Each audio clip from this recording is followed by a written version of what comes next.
Beaucoup de personnes attendent la démocratisation des ETF crypto, Bitcoin, Ethereum, etc. en espérant que ça va faire exploser à la hausse toutes les cryptos. Eh bien, cela n'arrivera certainement jamais et je vais t'expliquer pourquoi dans cette vidéo.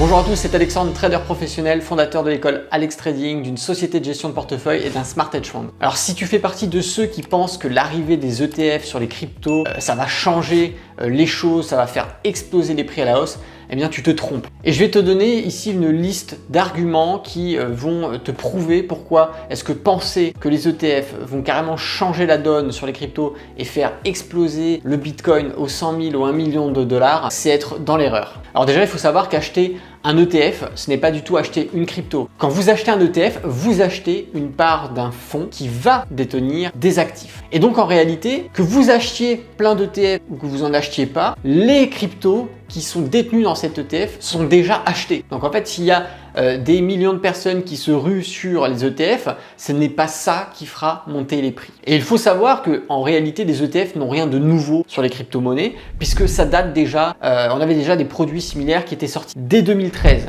Pour information, on avait le Bitcoin Tracker One qui a été lancé en 2015 et qui était disponible sur énormément de courtiers. Moi-même, je l'avais acheté déjà à l'époque quand j'étais sur DeGiro et ça a été disponible jusqu'à 2019, là où on a eu la SEC et d'autres régulateurs qui ont commencé à mettre leur nez dedans pour dire on stoppe tout, on va voir s'il faut réguler ou pas et ensuite on remettra en disponibilité ce type de produit. On a également le Grayscale Bitcoin Trust qui a été lancé en 2013, qui n'était pas disponible au grand public, c'était seulement pour une clientèle privée, mais qui a été rendu grand public en 2015.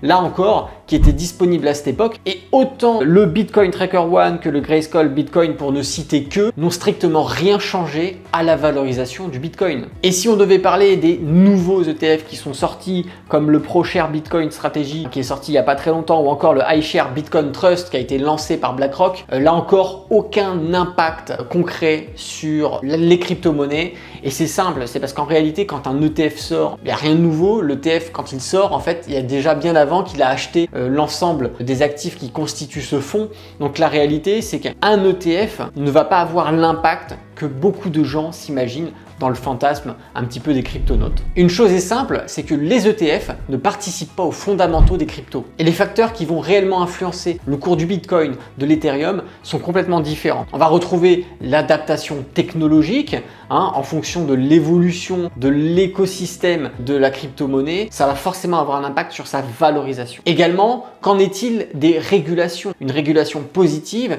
une régulation négative envers les crypto-monnaies ou une crypto-monnaie peut avoir un impact négatif ou positif sur sa valorisation. Et le troisième point hyper important, c'est aussi les innovations qui vont découler de la technologie. C'est vraiment toute la richesse qui va se construire autour, tous les projets, toutes les entreprises, toute la valeur qui va être créée autour de la crypto-monnaie qui va valoriser cette crypto-monnaie. Et là, vous le comprenez, c'est que les ETF, bien qu'ils puissent effectivement apporter de la liquidité sur les marchés, ne participent en rien aux fondamentaux. Et d'ailleurs, il y a un point très facile à comprendre, c'est que ce qui fait le succès des crypto-monnaies, ce qui fait vraiment l'intérêt de la crypto, c'est le fait que ça soit décentralisé. Et l'ETF ici pose un souci. Déjà, le premier point, c'est qu'on ne décentralise plus la crypto, on le centralise au sein d'un panier, d'un portefeuille qui est régulé et qui est contrôlé par le régulateur. Le deuxième point qui est aussi problématique ici, c'est que à la base, la crypto-monnaie, c'est fait pour être une monnaie